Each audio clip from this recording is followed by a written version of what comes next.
The bylaws section on the maintenance and repairs is a bit overwhelming to digest when you first read through it, so this will kind of help you digest it basically. So first watch these videos about how houses work, but then when you're ready, watch this video about pre-qualifying tenant requests. Tenants, they can just send in whatever they want at any time, but that doesn't mean we do what they say. So we have to make our own judgment calls here. This is a process and a learning curve, but first of all, I like to point out that you break them into whatever they send us. It's either a maintenance request or more of an inquiry.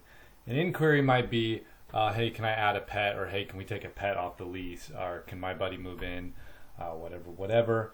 Maintenance request is mostly what we're focusing on in this whole section of the bylaws, 1, 2, 3, and 3B. So if it's an inquiry, go to that section. And then we break it into two sections again. So if it's a maintenance request, it is then either related to the property health, which is more important as an owner, and then the tenant convenience, which is more important to the tenant. If it falls into both, then just treat it like property health, which is a higher priority. Always make sure that the requests are submitted through Buildium first, and we really prefer they submit it with a photo. Just made a couple mods to make it more obvious here. If it's for tenant convenience, then just tell them to submit it through Buildium when they get the chance. Like a light bulb isn't working,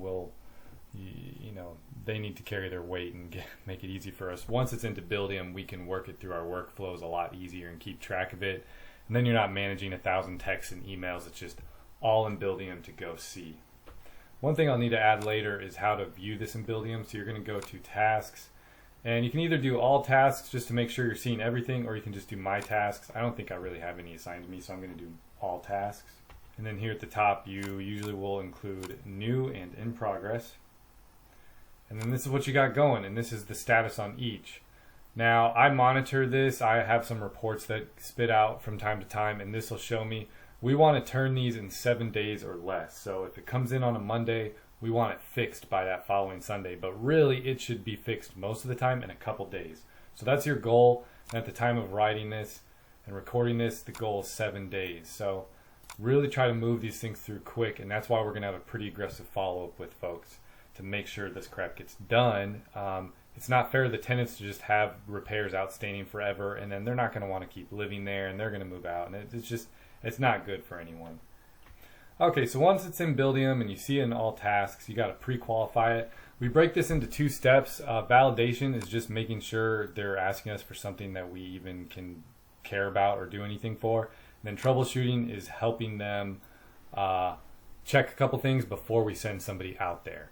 Sometimes it's something really simple, and it can save them money or us money if we can fix it real quick. And I spell out all those details in here on how to do that, but that's kind of just the overarching thing.